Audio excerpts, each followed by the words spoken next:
up YouTube? 2 balls per bike.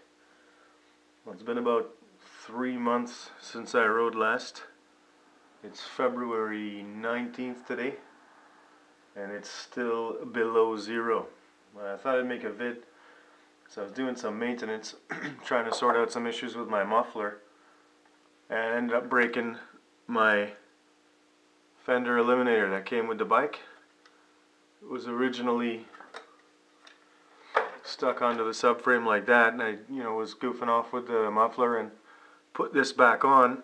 When it came out the next day, the plastic had broken and it was just hanging by the wires and stuff.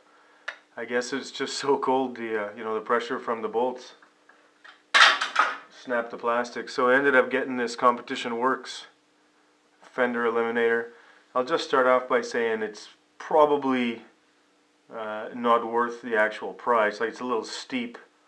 However, I needed something, and I was looking for something clean. So I ended up going with the Comp Werkes.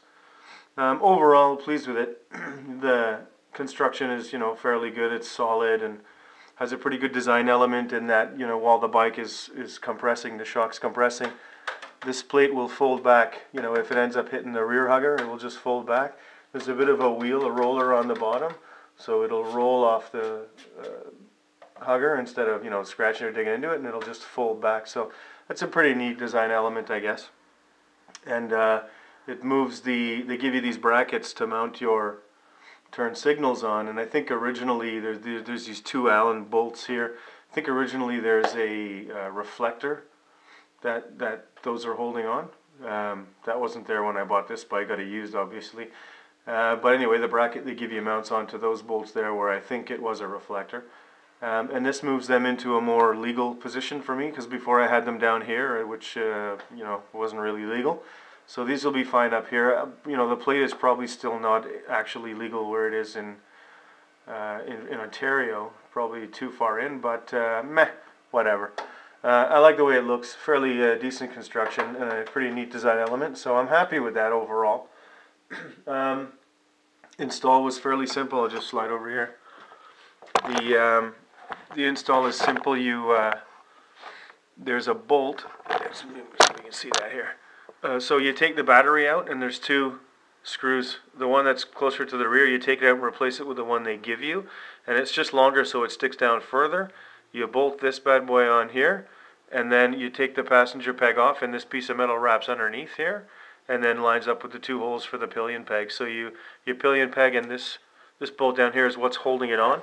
It's really solid though, I must say. It's not moving or anything. It's not going to move. Staying in place. And again, overall pretty good. The plate light here is actually just stuck on with like a double-sided tape, which I wasn't too impressed with. However, seems to be sticking fairly well, and I guess just the test of time will tell if it stays or not. But overall, looks pretty clean. I am pleased with it.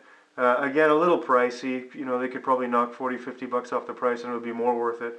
But overall, a good product. Solid, looks clean, so I'm happy with it. Next thing is to get that rear fender on. The worst part of doing this is getting the rear fender off and on, or the rear fairing, sorry.